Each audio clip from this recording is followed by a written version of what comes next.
My friends, my self doctor Imran Khan. मैं आपका स्टडीग्राम बीकानेर के यूट्यूब चैनल पर स्वागत करता हूं। दोस्तों, सबसे पहले तो मैं माफ़ी चाहता हूं कि बहुत टाइम के बाद आपके सामने कोई वीडियो लेके आया हूं। देखिए, कुछ नई चीज़ें हमें ट्राई करनी थी, कुछ नई चीज़ें लेके आनी थी। स्टैटिक जीके में भी नया टॉपिक शुरू होना था, करंट अफेयर्स के वीडियोस भी शुरू करने थे, तो इसी वजह से दोस्तों थोड़ा सा टाइम लग गया हमें। स्टैटिक जीके में जैसा कि आपको पता है, लगभग हमारे 20 वीडियोस कंप्लीट हो चुके हैं, जिसमें हमने राजस्थान ज्योग्राफी का इंट्रोडक्शन, राजस्थान का भौतिक विभाजन, फिजिकल डिवीजन और राजस्थान की जलवायु, क्लाइमेट ऑफ राजस्थान जो टॉपिक है वो कंप्लीट किए हैं। साथ ही राजस्थान को हमने भारत से तुलना करते हुए, दोनों के नक्शों की तुलना करते हुए समझाने का प्रयास किया है। तो दोस्तों, अगर अब तक आपने वो वीडियोस नहीं देखे हैं तो उन वीडियोस को आप जरूर देखें। देखिए, मैं ये तो नहीं कहता कि उन वीडियो से बाहर क्वेश्चन नहीं आएंगे, लेकिन आपको इस बात की गारंटी देता हूं कि आप चाहे आरएस एग्जाम की तैयारी ही क्यों ना कर रहे हो, वो वीडियोस अगर आप देखते हो तो आपके लिए उपयोगी सिद्ध होंगे। देखिए दोस्तों, मेरी आपसे ये एक एडवाइस है, राय है आपको, कि आप मेरे वीडियोस को देखते हुए नोट्स तैयार करें अपने, और एक ऑथेंटिक बुक जरूर पढ़ें।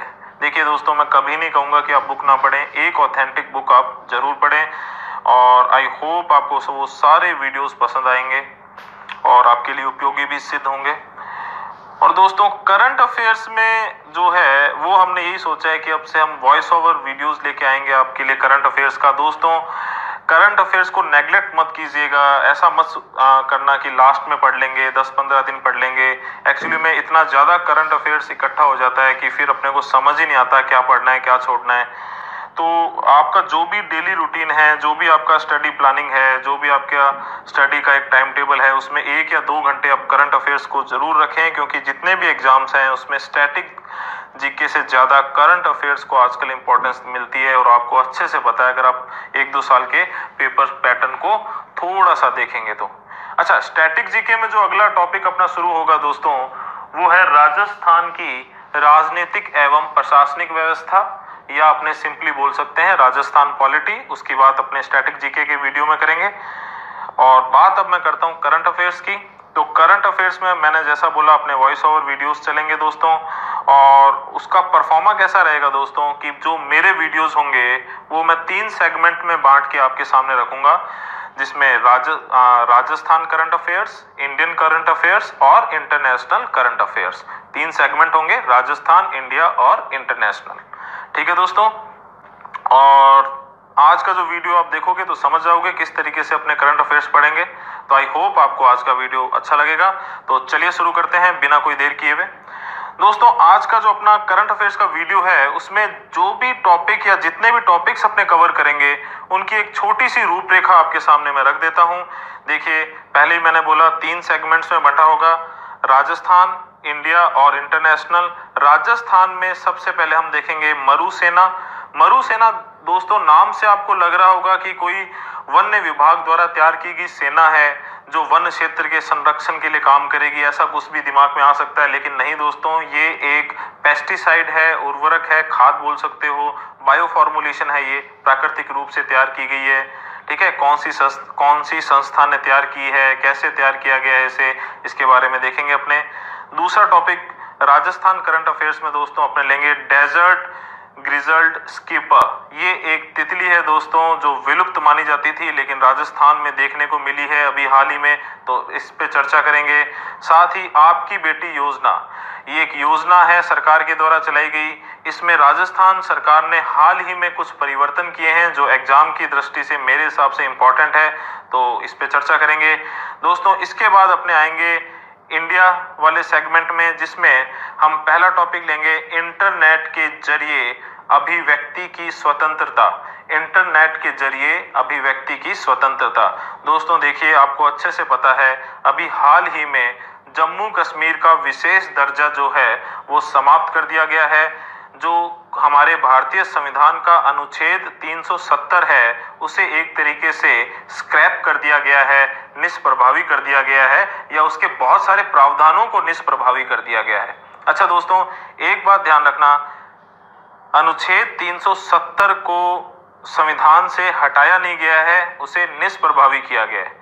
ठीक है दोस्तों, और साथ ही आपको अच्छे से पता है कि जम्मू कश्मीर के राज्य का दर्जा अब समाप्त हो चुका है और जम्मू कश्मीर को बाइफरकेट करके दो केंद्र शासित प्रदेश या यूनियन टेरिटरीज बना दिया गया है, एक जम्मू कश्मीर और एक लद्दाख।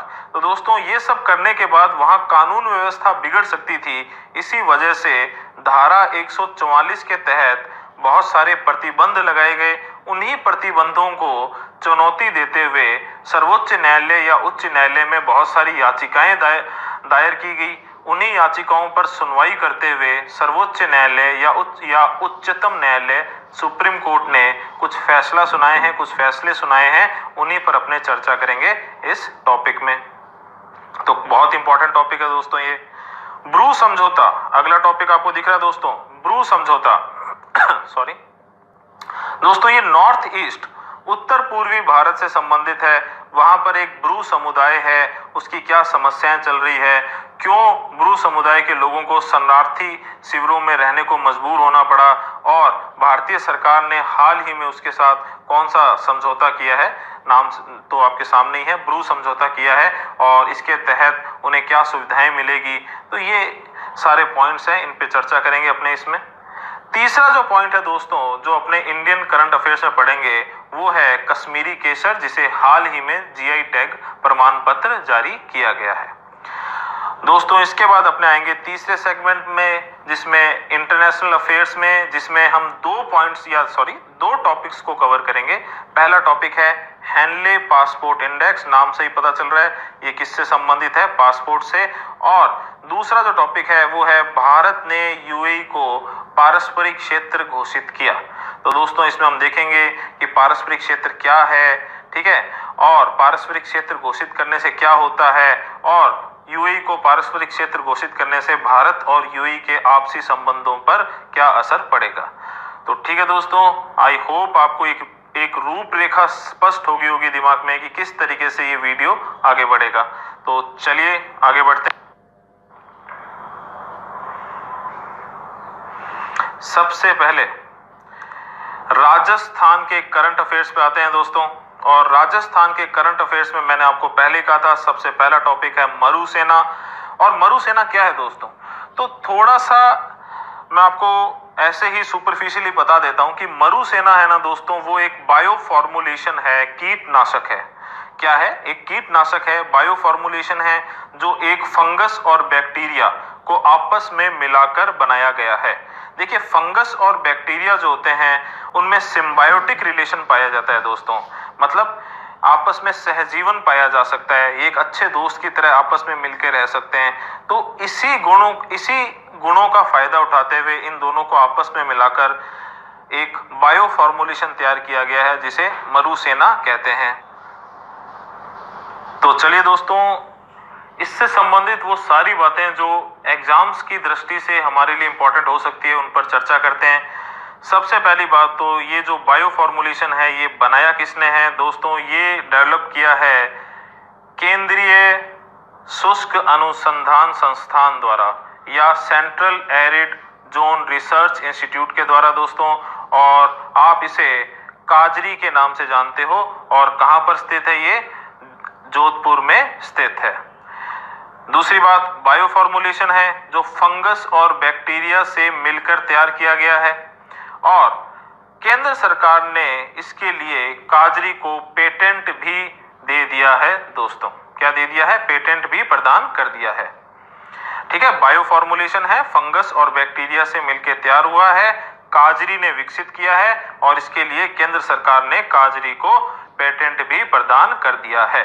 अच्छा, ये खरीफ और रबी दोनों ही प्रकार की फसलों में जो कीटनाशक होते हैं उनके खिलाफ प्रभावी रूप से कार्य करती है, और उत्पादन में 15 से 20% तक की वृद्धि कर सकती है।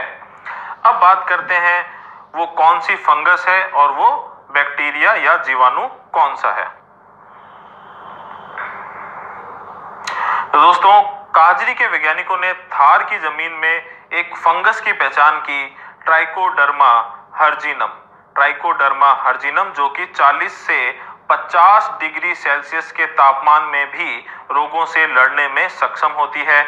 और एक फास्फेट, ध्यान रखना भाई, फास्फेट उत्पादक बैक्टीरिया बेसोलस फर्मस की पहचान की गई, खोज की गई, और इन दोनों को आपस में मिलाकर ये बायो फॉर्मुलेशन तैयार किया गया। अच्छा, ये जो फास्फेट उत्पादक बैक्टीरिया है ये एक तरीके का एंटागोनिस्ट है, या आपने कहें बायोलॉजिकल कंट्रोल एजेंट है। क्या है? एंटागोनिस्ट है, या मैं कहूं बायोलॉजिकल कंट्रोल एजेंट है। इसका मतलब होता है ये जो कीट होते हैं, पेस्ट होते हैं या रोग कारक होते हैं, उनके खिलाफ या उनको कंट्रोल करने के लिए इसका उपयोग किया जाता है। तो इस प्रकार ट्राइकोडर्मा हर्जिनम और बेसोलस फर्मस को आपस में मिलाकर फंगस ट्राइकोडर्मा हर्जिनम और बैक्टीरिया जीवाणु बेसोलस फर्मस को आपस में मिलाकर ये बायो फॉर्मुलेशन तैयार किया गया है। और इसके उत्पाद और प्रक्रिया दोनों के लिए ही केंद्र सरकार के द्वारा काजरी को पेटेंट प्रदान कर दिया गया है। इसी में आगे और बढ़ते हैं दोस्तों।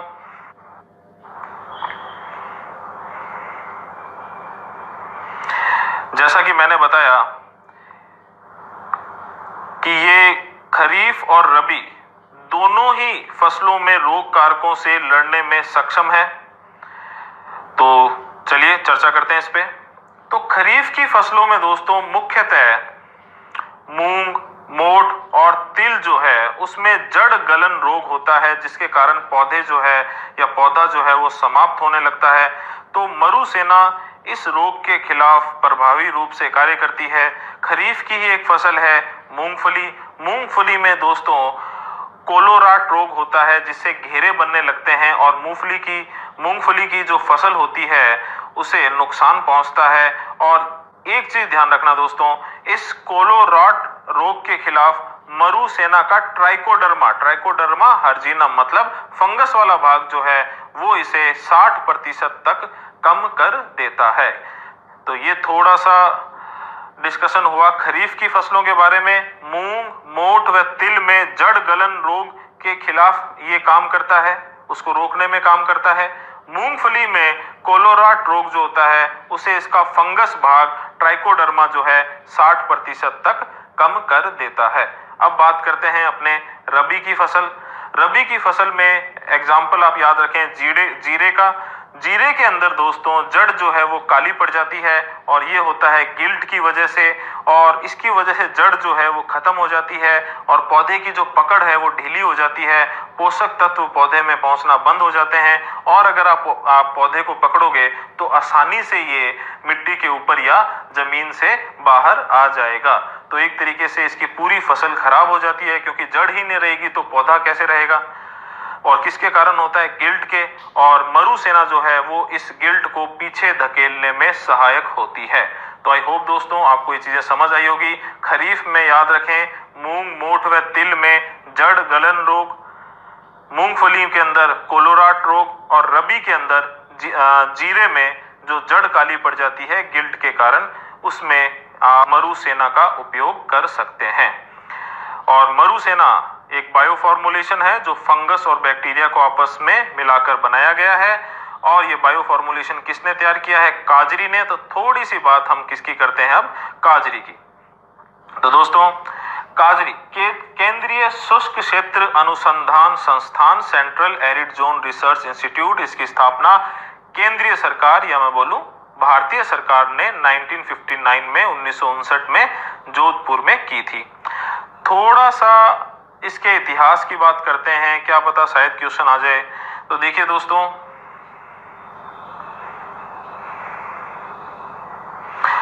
1952 में मरु वनीकरण केंद्र की स्थापना की गई थी जोधपुर में। मरु वनीकरण केंद्र की स्थापना की गई थी जोधपुर में, जिसका विस्तार 1957 में मरु वनीकरण एवं मृदा संरक्षण केंद्र के रूप में किया गया। मरु वनीकरण केंद्र 1952, उसका विस्तार 1957 में मरु वनीकरण एवं मृदा संरक्षण केंद्र के रूप में किया गया। अंततः भारतीय कृषि अनुसंधान परिषद भारतीय कृषि अनुसंधान परिषद जो कि नई दिल्ली में स्थित है, इसने इस संस्था को 1959 में काजरी के रूप में स्थापित किया या विस्तारित किया। तो आई होप आपको ये चीजें समझ में आ गई होगी और सारे पॉइंट्स आप अच्छे से याद रख। वीडियो में आगे बढ़ते हैं। अब आते हैं हम दूसरे टॉपिक की तरफ। राजस्थान के जो करंट अफेयर्स हैं उसमें डेजर्ट ग्रिजलर्ड स्कीपर चित्र भी दिया है मैंने, आपके सामने है। क्या है ये? एक तितली है। तो दोस्तों राजस्थान में थार का जो मरुस्थल पाया जाता है राजस्थान में, उसमें विश्व की एक विलुप्त प्रजाति, मतलब विलुप्त हुई माने जाने वाली प्रजाति की तितली देखने को मिली है और लगभग कितने 67 वर्षों के बाद इसको देखा गया है। डेजर्ट ग्रिजलर्ड स्कीपर नाम है इसका, लेकिन इसका वैज्ञानिक नाम आप जरूर याद रखें। एक तो पहली बात, डेजर्ट ग्रिजलर्ड स्कीपर जो है वो इसका वैज्ञानिक नाम नहीं है। जो पूरी दुनिया में एक समान नाम होता है वैज्ञानिक, उसे हम बायोलॉजिकल नेम या वैज्ञानिक नाम कहते हैं, वो है इसका स्पीलियाडोरिस इवानिडा।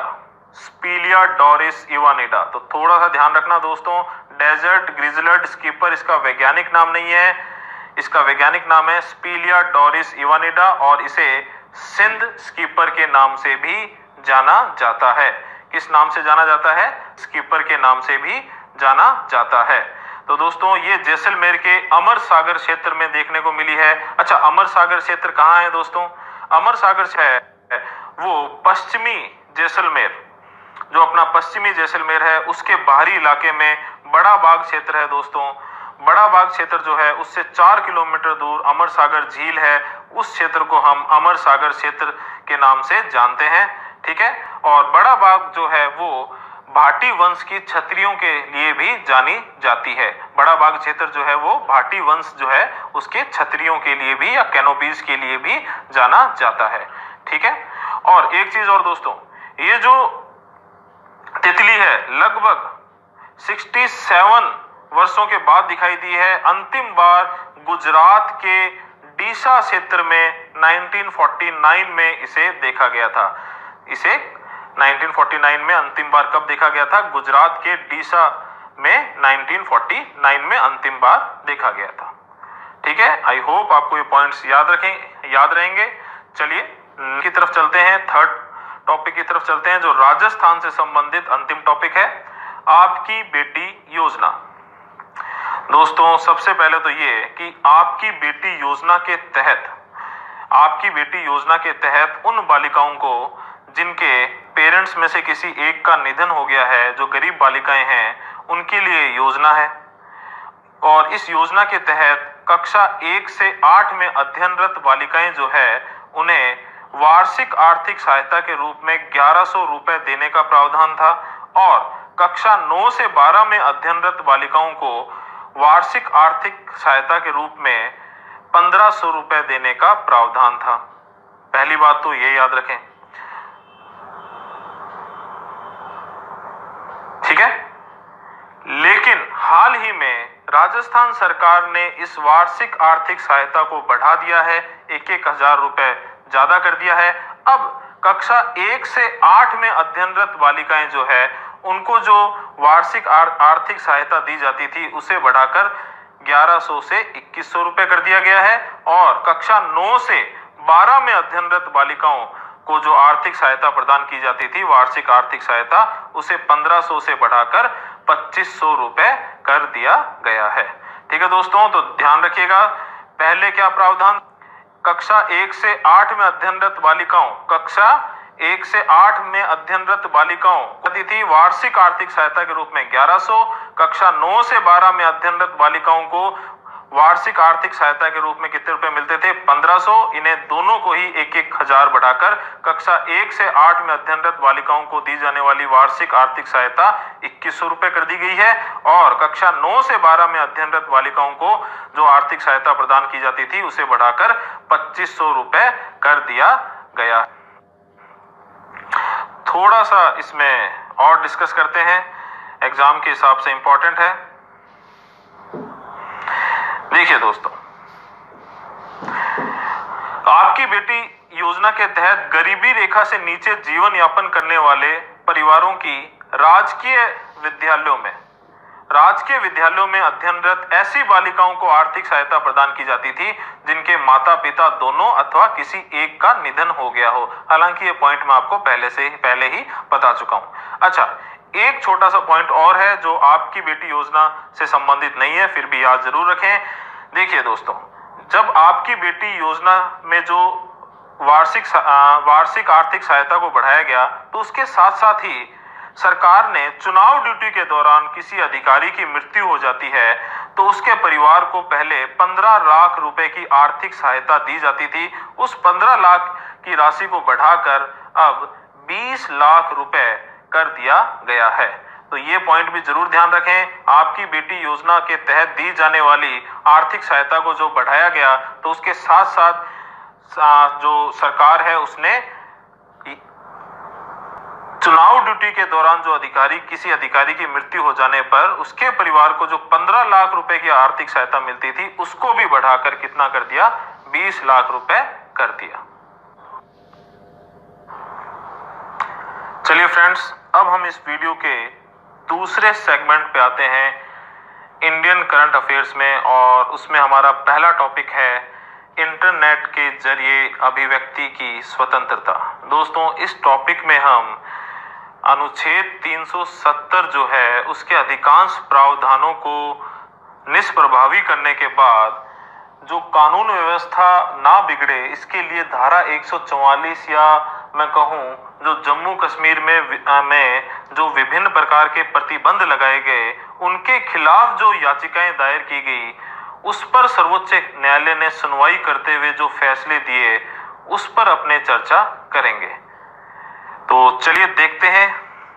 देखिए दोस्तों, उच्चतम न्यायालय ने 10 जनवरी 2020 को, ये तारीख जरूर याद रखें दोस्तों, 10 जनवरी 2020 को अपने एक महत्वपूर्ण आदेश में इंटरनेट के माध्यम से भाषण और अभिव्यक्ति की स्वतंत्रता को संविधान के अनुच्छेद 19(1) क या आपने बोले 19(1)(a) के तहत एक मौलिक अधिकार, फंडामेंटल राइट जो है वो करार दिया।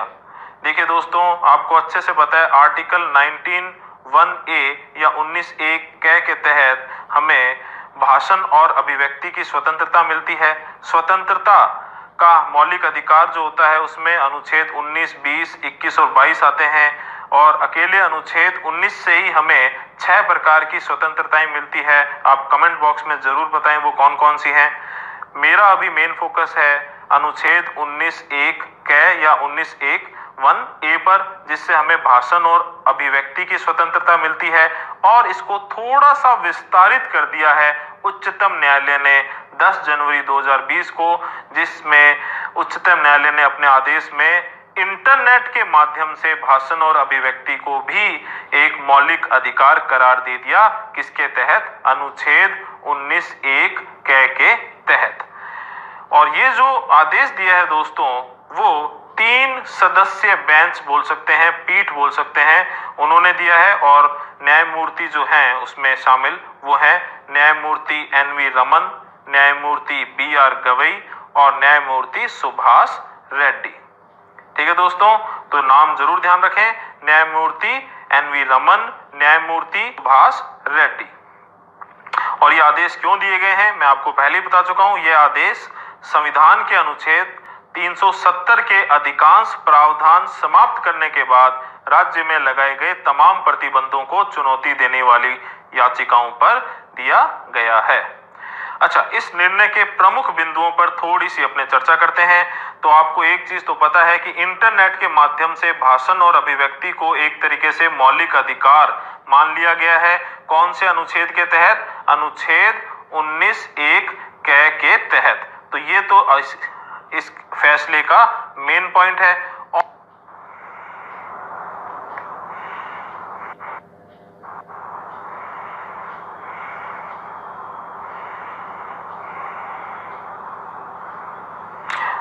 दोस्तों, अनुच्छेद 19 के तहत मैंने अभी बोला कि 6 प्रकार की स्वतंत्रताएं मिलती है। उन्हीं में से एक स्वतंत्रता व्यापार और वाणिज्य की स्वतंत्रता भी है। तो इसको भी सर्वोच्च न्यायालय ने थोड़ा सा विस्तारित करके इसमें भी सेम चीज ऐड कर दी कि इंटरनेट के माध्यम से व्यापार और वाणिज्य की स्वतंत्रता भी 19(1)(6) बोल सकते हो या आर्टिकल 19(1)(g) के तहत एक मौलिक अधिकार है। इससे पहले क्या था, व्यापार और वाणिज्य की स्वतंत्रता तक ही सीमित था, लेकिन अब इंटरनेट के माध्यम से भी व्यापार और वाणिज्य की स्वतंत्रता एक प्रकार से मौलिक अधिकार बन गई है। और किसके तहत, अनुच्छेद 19(1)(6) या फिर आर्टिकल 19(1)(g) के तहत। ठीक है दोस्तों, तो दो चीजें होगी, दोनों ही आर्टिकल 19(1)(a) और आर्टिकल 19(1)(g) दोनों को विस्तारित कर दिया गया है और इसमें इंटरनेट को भी एज ए मीडियम जोड़ दिया गया। ठीक है, चलिए आगे बढ़ते हैं। साथ ही ये जो 3 जजेस की बेंच थी, इसने जम्मू कश्मीर प्रशासन को निर्देश दिए हैं कि अस्पताल और शैक्षणिक संस्थाओं में इंटरनेट सेवाएं बहाल की जाए। ठीक है दोस्तों, लेकिन एक चीज बहुत इंपॉर्टेंट चीज है दोस्तों, कोई आपसे पूछ ले क्या इंटरनेट तक पहुंच आपका मौलिक अधिकार है? देखिए, इंटरनेट के माध्यम से आप भाषण और अभिव्यक्ति अपनी दर्शा सकते हो, ये आपका मौलिक अधिकार है, आपको स्पष्ट हो गया। इंटरनेट के माध्यम से आप व्यापार और वाणिज्य कर सकते हो, ये आपका मौलिक अधिकार है, ये भी आपको स्पष्ट हो गया। लेकिन क्या इंटरनेट तक पहुंच आपका मौलिक अधिकार है? इस पर इस बेंच ने कुछ नहीं कहा, कोई अपना विचार व्यक्त नहीं किया। तो अब अपने ये नहीं कह सकते, अभी नहीं कह सकते कि इंटरनेट तक पहुंच भी अपना एक मौलिक अधिकार है। इस फैसले से या इस फैसले में इस चीज पर कोई विचार व्यक्त नहीं किया गया है। तो आई होप समझ में आ रहा है आपको। साथ ही ये जो 3 सदस्यीय पीठ है, इसने सीआरपीसी दंड प्रक्रिया संहिता की धारा 144 के संदर्भ में ये स्पष्ट किया कि ये केवल खतरे की आशंका होने पर ही लगाई जा सकती है। मतलब खतरे की आशंका हो तभी लगाया जाना चाहिए, और ये खतरा भी एक तरीके का आपातकाल, इमरजेंसी की प्रकृति का होना चाहिए। कैसा होना चाहिए? आपातकाल या इमरजेंसी की प्रकृति का होना चाहिए। साथ ही जो धारा 144 है, उसका इस्तेमाल अनिश्चितकालीन निलंबन के लिए नहीं किया जा सकता। मतलब पहली बात तो खतरा हो तभी लगाएं, दूसरी बात खतरा जो है वो एक आपातकालीन प्रकृति, इमरजेंसी नेचर का खतरा होना चाहिए, और इसके लिए अनिश्चितकाल निलंबन नहीं लगाया जा सकता। आप इसका बहाना लेकर अनिश्चितकालीन प्रतिबंध नहीं लगा सकते। अच्छा, इसी में आगे बढ़ते हैं। मौलिक अधिकारों पर कोई उचित प्रतिबंध, चाहे वह इंटरनेट पर प्रतिबंध हो या धारा 144 का आरोपण हो, उसे अनुच्छेद 19(2) आर्टिकल 19(2) के तहत अनुरूपता के सिद्धांतों, बहुत इंपॉर्टेंट है दोस्तों, ये प्रिंसिपल ऑफ प्रोपोर्शनैलिटी का पालन करना होगा। अर्थात ऐसे उपाय की आवश्यकता के अनुपात में ही प्रतिबंध लगाए जाने चाहिए। थोड़ा सा इसको मैं और स्पष्ट करता हूं दोस्तों। देखिए, कोई भी कानून तोड़ा जाता है, कोई भी जुर्म किया है, तो उसके लिए जो दंड होता है वो प्रिंसिपल्स ऑफ प्रोपोर्शनैलिटी या अनुरूपता के सिद्धांतों का पालन करता है। मतलब दंड का जो स्वरूप है वो जो कानून तोड़ा गया है या एक तरीके से कोई जो क्राइम किया गया है उसकी सीवियरिटी को देखकर ही दिया जाता है। ऐसा नहीं हो सकता कि किसी ने 10 रुपए की चोरी की है और आप उसे 10 साल के लिए जेल में डाल दो, तो उसने जो कानून तोड़ा है या उसने जो जुर्म किया है उसके लिए ये सजा बहुत ज्यादा कठोर हो जाएगी। तो हमेशा ये देखा जाता है कि जो जुर्म या क्राइम हुआ है उसके प्रोपोर्शनल में ही सजा दी जाती है। जितना ज्यादा सीवियर क्राइम होगा उतनी ही ज्यादा सीवियर सजा भी होगी। तो इस फैसले में पीठ ने यह स्पष्ट किया है कि मौलिक अधिकारों पर कोई भी उचित प्रतिबंध हो, चाहे वो इंटरनेट पर प्रतिबंधी क्यों ना हो या धारा 144 का आरोपण क्यों ना हो, ये अनुच्छेद 19(2) में अनुरूपता का सिद्धांत आता है दोस्तों, प्रिंसिपल्स ऑफ प्रोपोर्शनैलिटी आता है, उसका पालन करना होगा इसे। ठीक है, आई होप आपको समझ में आया होगा। तो दोस्तों आपको ये तो स्पष्ट हो गया होगा कि ये जो अपना टॉपिक चल रहा है इसका मेन फोकस है आर्टिकल 19(1)(a), जिसके तहत भाषण और अभिव्यक्ति की स्वतंत्रता हमें मौलिक अधिकार के रूप में उपलब्ध है। और इस कोर्ट फैसले में ये जो फैसला आया है इसमें इसको विस्तारित करके इंटरनेट के माध्यम से भी भाषण और अभिव्यक्ति की स्वतंत्रता को एक तरह से मौलिक अधिकार घोषित कर दिया गया है। दोस्तों थोड़ा सा हम देखते हैं कि अनुच्छेद 19(1) कै या आर्टिकल 1(a) क्या है। तो चलिए, अब वैसे आप सबको पता है और आपको ये भी पता है कि आर्टिकल 19 जो है, अनुच्छेद 19 जो है, उसके तहत हमें 6 प्रकार की स्वतंत्रताएं मिलती है। 2 प्रकार की स्वतंत्रताओं की बात तो हमने अभी कर ली कि एक तो भाषण और अभिव्यक्ति की स्वतंत्रता, एक व्यापार और वाणिज्य की स्वतंत्रता, इसी के तहत संपत्ति के अधिकार की स्वतंत्रता भी मिलती थी, अलग से अनुच्छेद 31 में भी मिलती थी, ये मौलिक अधिकार के रूप में उपलब्ध थी। लेकिन अब एक ये क्या बन गया, लीगल राइट बन गया है, आपका विधिक अधिकार बन गया है। ठीक है, देखिए एक अलग टॉपिक है, इस पे कभी और चर्चा करेंगे। अपना वापस फोकस कीजिए अनुच्छेद 19(1) कै पर। तो देखिए दोस्तों 19(1) कै के अनुसार भारतीय संविधान जो है वो भाषण एवं अभिव्यक्ति की स्वतंत्रता को सभी नागरिकों के लिए एक मौलिक अधिकार घोषित करता है। और अब उच्चतम न्यायपालिका ने, सुप्रीम कोर्ट ने, सर्वोच्च न्यायालय ने इंटरनेट के माध्यम से भाषण एवं अभिव्यक्ति की स्वतंत्रता को भी एक मौलिक अधिकार घोषित कर दिया है। अच्छा, तो दोस्तों थोड़ा सा और इसे डिटेल में पढ़ते हैं कि ये जो अभिव्यक्ति की स्वतंत्रता है, क्या इस पर प्रतिबंध लगाए जा सकते हैं? तो आंसर है हाँ, इस पर प्रतिबंध लगाए जा सकते हैं, लेकिन उसके कुछ उचित आधार होने चाहिए जो हमें संविधान में दिए भी गए हैं। तो चलिए उन पर चर्चा करते हैं कि वो कौन से आधार हैं जिनके तहत अभिव्यक्ति की स्वतंत्रता पर प्रतिबंध लगाए जा सकते हैं। तो दोस्तों बहुत ही इंपॉर्टेंट है ये, RS प्री हो चाहे RS मेंस हो, दोनों ही दृष्टि से बहुत ज्यादा इंपॉर्टेंट है कि किन आधारों पर अनुच्छेद 19(1) कै या आर्टिकल 19(1)(a) में दी गई स्वतंत्रता पर प्रतिबंध लगाए जा सकते हैं। तो आपको लाइन वाइज याद रखने हैं। सबसे पहला है भारत की संप्रभुता और अखंडता, सॉवरेनिटी एंड इंटीग्रिटी। और दूसरा भारत की सुरक्षा, सिक्योरिटी। थर्ड पॉइंट है विदेशी राज्यों के साथ मैत्रीपूर्ण संबंध, फॉरेन रिलेशन बोल सकते हैं अपने से। चौथा पॉइंट है दोस्तों लोक व्यवस्था, जो एक तरह से पब्लिक ऑर्डर बोल सकते हैं, शिष्टाचार और सदाचार।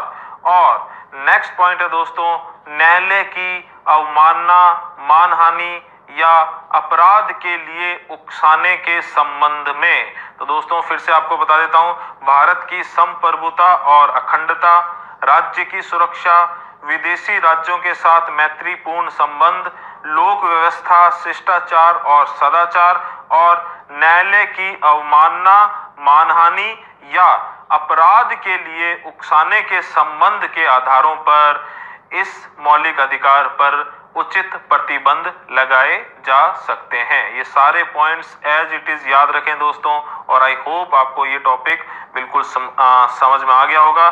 चलिए नेक्स्ट टॉपिक पे चलते हैं। चलिए दोस्तों तो आगे बढ़ते हैं और जो मेन बातें हैं वो अपने याद करने की कोशिश करते हैं। मैंने साइड में डायग्रामेटिकली या मैं कहूँ नक्शे की सहायता से भी आपको ये समझाने का प्रयास किया है। मैं फिर से बता रहा हूँ दोस्तों, ये जो ब्रू या रियांग समुदाय है वो पूर्वोत्तर भारत का एक स्थानीय समुदाय है और इसके ज्यादातर लोग जो है त्रिपुरा, मिजोरम और असम में निवास करते हैं। और ये जो ब्रू समझौता है या जो ये हिंसक झड़पें हैं या जो समस्या उत्पन्न हुई है वो बेसिकली अपने को त्रिपुरा और मिजोरम से रिलेटेड याद रखनी है। अब देखिए दोस्तों, मिजोरम में ब्रू जो है वो एक सबसे बड़ा, एक नहीं सबसे बड़ा जातीय समूह है। त्रिपुरा में ये विशेष रूप से कमजोर जनजातीय समूह के रूप में माने जाते हैं या पर्टिकुलरली वनरेबल ट्राइबल ग्रुप्स के रूप में। वैसे भी देखिए दोस्तों, ये अधिकांशतः मिजोरम में निवास करते थे। अब मिजोरम में क्या हुआ कि मिजोरम में इनके द्वारा स्वायत्त परिषद के गठन की मांग की गई और इसका बहुत सारे मिजो समूहों द्वारा, जैसे यंग मिजो एसोसिएशन, मिजो जिरवलाई पावल और मिजोरम के कुछ अन्य जातीय और सामाजिक संगठनों द्वारा इसका घोर विरोध किया गया और इस समुदाय के लोगों को विशेष रूप से निशाना बनाया गया। इनके खिलाफ हिंसक झड़पें प्रारंभ हो गई और इसके फलस्वरूप दोस्तों अक्टूबर 1997 में बड़े पैमाने पर लगभग 37,000 लोग जो हैं वो मिजोरम से, ब्रू समुदाय के लोग कितने, लगभग 37,000 जो है वो मिजोरम से त्रिपुरा चले गए शरणार्थी के रूप में। क्यों भाई? क्योंकि इनके खिलाफ बड़े पैमाने पर हिंसक झड़पें जो है वो शुरू हो गई थी। तथा साथ ही ये जो विभिन्न मिजो समूह थे, इन्होंने कहीं ना कहीं ये मांग रखी कि राज्य में ये जो ब्रू समुदाय के लोग हैं इन्हें मतदाता सूची से, दोस्तों इस सूची लिखा हुआ है, ठीक है, थोड़ा सा मिसप्रिंट हो गया, मतदाता सूची से बाहर रखा जाए। और इन्होंने, विभिन्न मिजो समूह ने इन ब्रू समुदाय के लोगों को एक तरीके से निशाना बनाना शुरू कर दिया। इनके खिलाफ हिंसक झड़पें शुरू हो गई और फलस्वरूप ये मिजोरम से त्रिपुरा में पलायन कर गए। लगभग कितने? 37,000। और कब? अक्टूबर 1997 की मैं बात कर रहा हूं।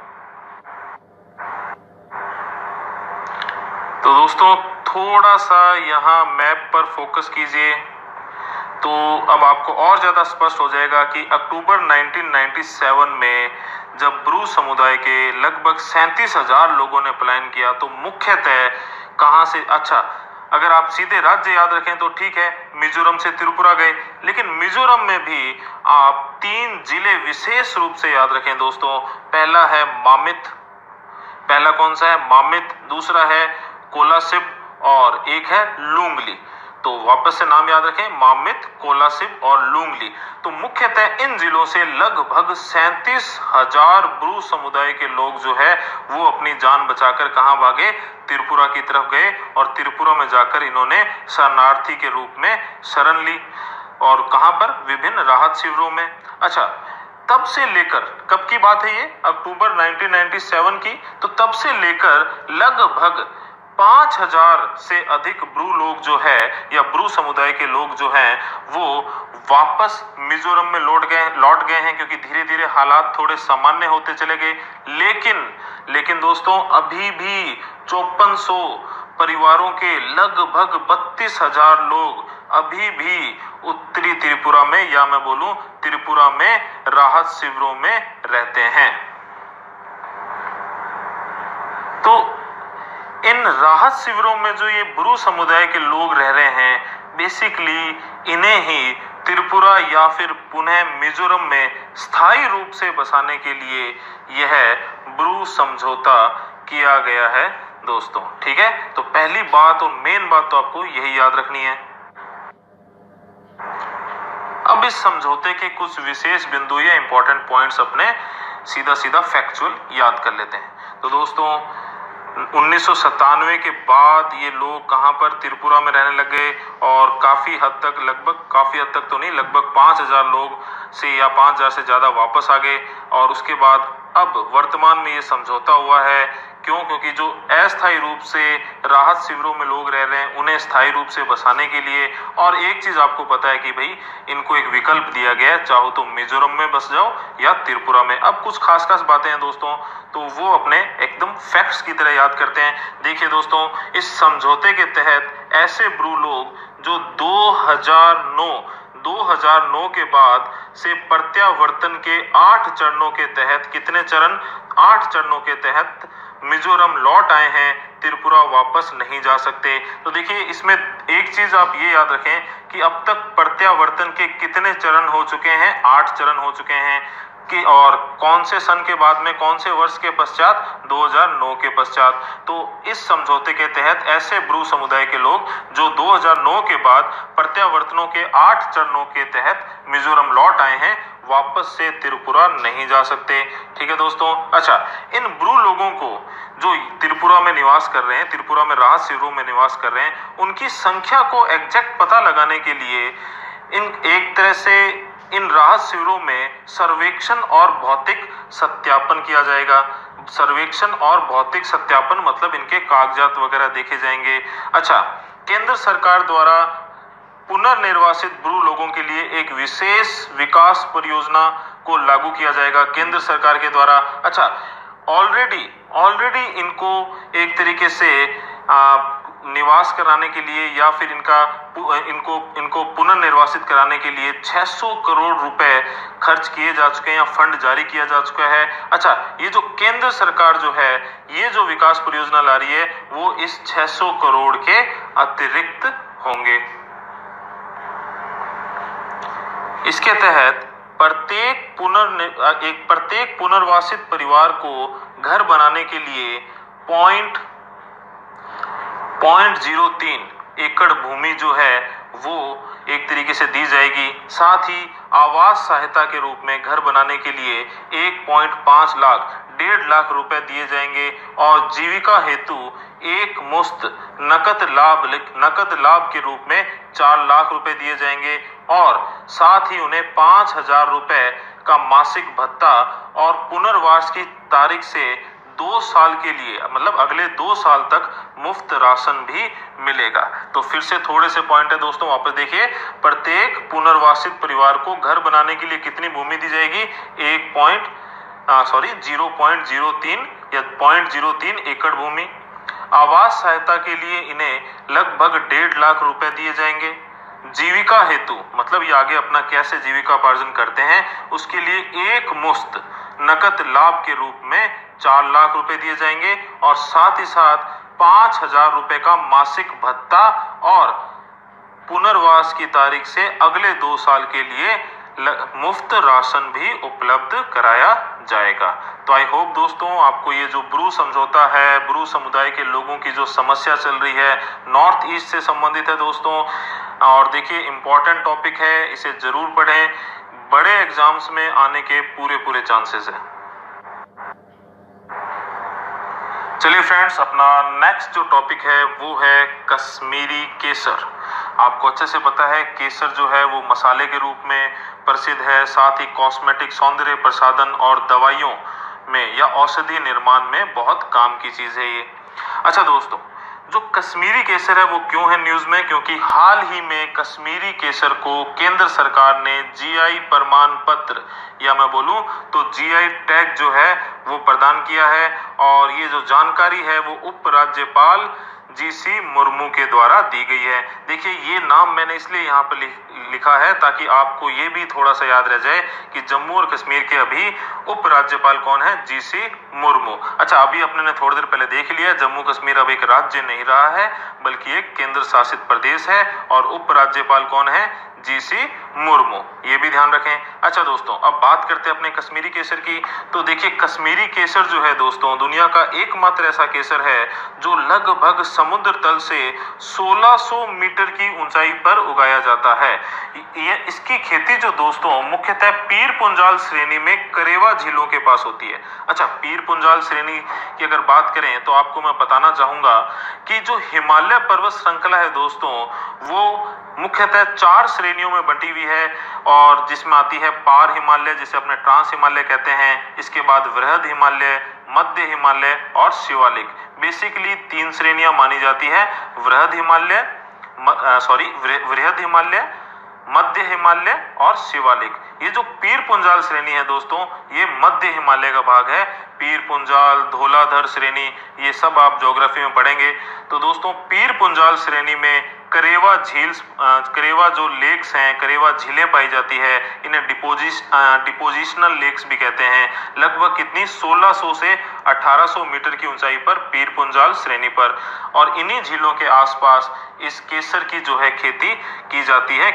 आप मैं बोलूं तो इन्हीं झीलों के आसपास के क्षेत्र में केसर की खेती के लिए ये क्षेत्र जाना जाता है या प्रसिद्ध है। अच्छा दोस्तों, ये जो केसर है ये मुख्यतः 3 प्रकार का है। जो कश्मीरी केसर है, दुनिया का एकमात्र ऐसा केसर जो 1600 मीटर की ऊंचाई उगाया जाता है करेवा झीलों के आसपास या करेवा क्षेत्रों के आसपास। मुख्यतः 3 प्रकार का होता है, लाछा केसर, मोंगरा केसर और गुच्ची केसर। और फिर से आपको बताना चाहूंगा कि कश्मीरी केसर जो है वो मसाले के रूप में, कश्मीरी केसर जो है वो मसाले के रूप में विश्व में एक अलग पहचान रखता है। साथ ही सौंदर्य प्रसाधन और औषधि के रूप में भी काम में लिया जाता है। चलिए फ्रेंड्स, वीडियो के तीसरे सेगमेंट पर आते हैं, अपने इंटरनेशनल अफेयर्स। और इसमें अपना जो पहला टॉपिक है वो है हेनले पासपोर्ट इंडेक्स। दोस्तों, international air transport association, international air transport association के जो आंकड़े हैं या उसके द्वारा जारी किए गए आंकड़ों के आधार पर हाल ही में हेनले पासपोर्ट इंडेक्स जो है वो जारी किया गया है। अच्छा दोस्तों, ये क्या बताता है? ये हमें एक तरीके से विश्व के सबसे शक्तिशाली पासपोर्ट की रैंकिंग के बारे में बताता है। साल 2020 में विश्व के सबसे शक्तिशाली पासपोर्ट की सूची में या पासपोर्ट्स की सूची में भारत जो है या भारतीय पासपोर्ट को जो है वो 84वां स्थान मिला है। दोस्तों, कौन सा स्थान मिला है? 84th पोजीशन मिली है। देखिए दोस्तों, कोई बहुत ज्यादा समझने वाली चीज है नहीं, बस याद करते जाइए। अच्छा, ये रैंकिंग कौन निकालता है? इंटरनेशनल एयर ट्रांसपोर्ट एसोसिएशन जो है उसके आंकड़ों पर ये आधारित होती है। इंटरनेशनल एयर ट्रांसपोर्ट एसोसिएशन के आंकड़ों पर आधारित होती है, ठीक है, जो दुनिया की सबसे बड़ी और सबसे सटीक यात्रा की जानकारी का एक तरीके से डाटाबेस रखता है। और इसी के आधार पर दुनिया के पासपोर्टों को या पासपोर्ट्स को सूचीबद्ध किया जाता है। इस सूचकांक में कुल 199 पासपोर्ट्स और 227 छोटे बड़े देशों को शामिल किया गया है। दोस्तों, अच्छा, भारत का कौन सा स्थान है? 84वां। जापान जो है वो लगातार 3 सालों से दोस्तों दुनिया का सबसे शक्तिशाली पासपोर्ट वाला देश बना हुआ है। कितने? लगातार 3 सालों से। और बिना वीजा के, देखिए, जापान के जो नागरिक है, मतलब जापान का कोई भी पासपोर्ट धारक बेसिकली बिना किसी वीजा के कुल 191 कंट्रीज में बिना वीजा के यात्रा कर सकता है। तो फर्स्ट रैंक किसकी है? जापान की। और लगातार कितने सालों से जापान जो है वो सबसे शक्तिशाली पासपोर्ट वाला देश बना हुआ है? 3 सालों से। और एक बात और कि जापान का जो पासपोर्ट धारक है वो बिना वीजा के कितने 191 देशों में एक तरीके से वीजा फ्री यात्रा कर सकता है या बिना वीजा के जा सकता है।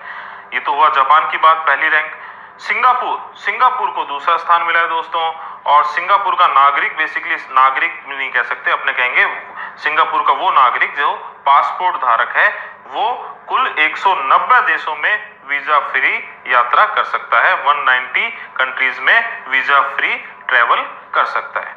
वर्तमान में भारतीय पासपोर्ट धारक को दुनिया के 58 देश जो हैं वो बिना वीजा के अलाउ करते हैं। या आपने बोले तो भारतीय पासपोर्ट धारक जो है वो कुल 58 देशों में बिना वीजा के यात्रा कर सकता है। और इन 58 देशों में से भी 20 देश जो है वो अफ्रीकी देश है।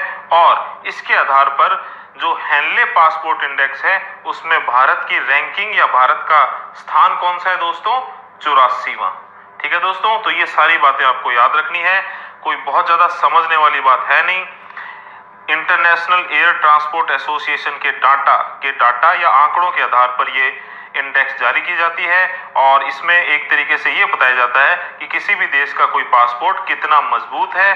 जापान जो है वो लगातार 3 सालों से सबसे शक्तिशाली पासपोर्ट वाला देश बना हुआ है। जापान के पासपोर्ट धारक बिना वीजा के 191 देशों की यात्रा कर सकते हैं। सिंगापुर का दूसरा स्थान है। उसके नागरिक या मैं बोलूं उसके जो पासपोर्ट धारक है वो कुल 190 देशों में वीजा फ्री यात्रा कर सकते हैं। भारत, हमें याद रखना होगा कि भारत का स्थान जो है वो कितना है, 84वां 84th, और भारतीय पासपोर्ट धारक जो है वो कुल 58 देशों में वीजा फ्री यात्रा कर सकता है। और इन 58 देशों में 20 कौन से देश हैं, 20 अफ्रीकी देश हैं। ठीक है दोस्तों, चलिए नेक्स्ट टॉपिक पे चलते हैं। तो दोस्तों, इस वीडियो का अपना अंतिम टॉपिक या बोलो इंटरनेशनल अफेयर्स का दूसरा टॉपिक है कि भारत ने हाल ही में यूएई को, संयुक्त अरब अमीरात को पारस्परिक क्षेत्र घोषित किया है दोस्तों। रेसिप्रोकेटिंग टेरिटरी घोषित किया है। देखिए दोस्तों, पहली बात तो रेसिप्रोकेटिंग टेरिटरी होती क्या है, थोड़ा सा अपने को इस पे ध्यान देना पड़ेगा। तो चलिए इसी में आगे बढ़ते हैं, सारी चीजें एकदम साफ हो जाएगी आपको।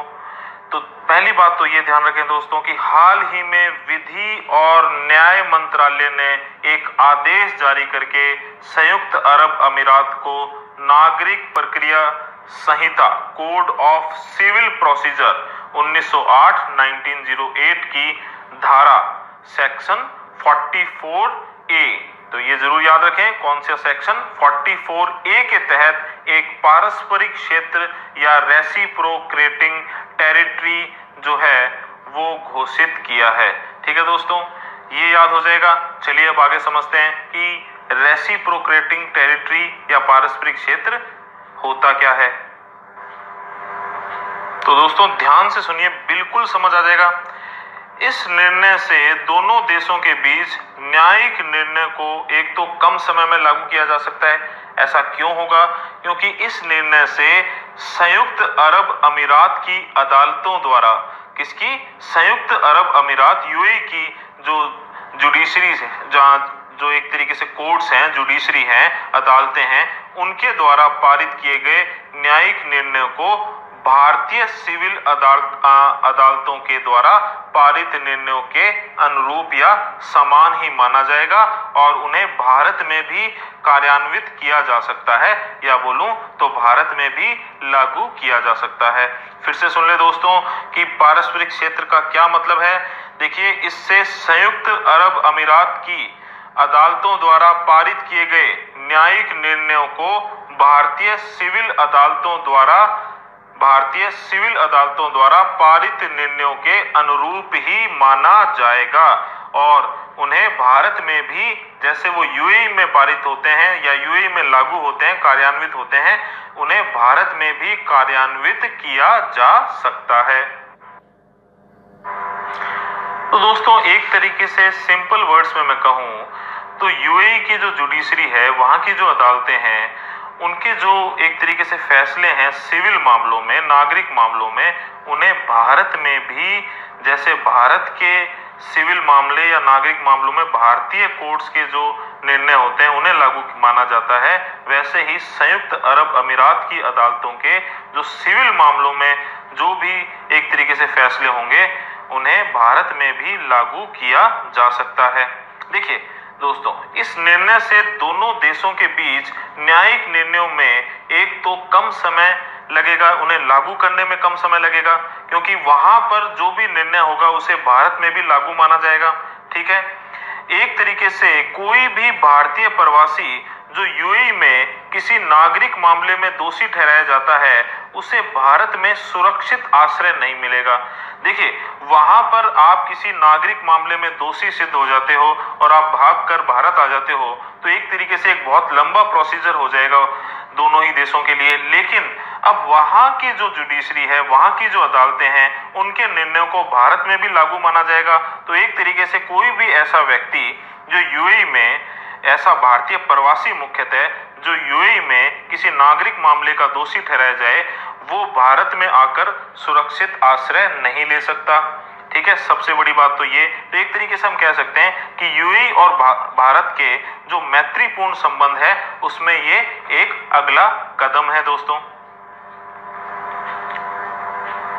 और लास्ट चीज दोस्तों, यूएई के अलावा United kingdom, Singapore, Bangladesh, Malaysia, त्रिनाद और टोबैगो, न्यूजीलैंड, कुक आइलैंड, पश्चिमी Samoa, Hong Kong, Papua New Guinea, Fiji और अदन को भी भारत के द्वारा पारस्परिक क्षेत्र घोषित किया गया है। यूएई के अलावा यूनाइटेड किंगडम, यूके हो गया, सिंगापुर, बांग्लादेश, मलेशिया, त्रिनाद और टोबैगो, न्यूजीलैंड, कुक आइलैंड, पश्चिमी Samoa, Hong Kong, Papua New Guinea, Fiji और अदन को भी पारस्परिक क्षेत्र घोषित किया गया है। तो आई होप दोस्तों आपको चीजें समझ में आई होगी। देखिए, इस तरीके से करंट अफेयर्स का वीडियो बनाने का मेरा ये पहला अनुभव है, तो हो सकता है मुझसे कुछ गलतियां रही होगी। और दूसरा क्या है कि मैंने टॉपिक्स थोड़े से ज़्यादा ले लिए, तो कहीं ना कहीं वीडियो जो मैं छोटा रखना चाहता था लेकिन वीडियो काफ़ी बड़ा हो गया, और कहीं ना कहीं विस्तार में जाने से मैंने अपने आप को रोका इस वजह से।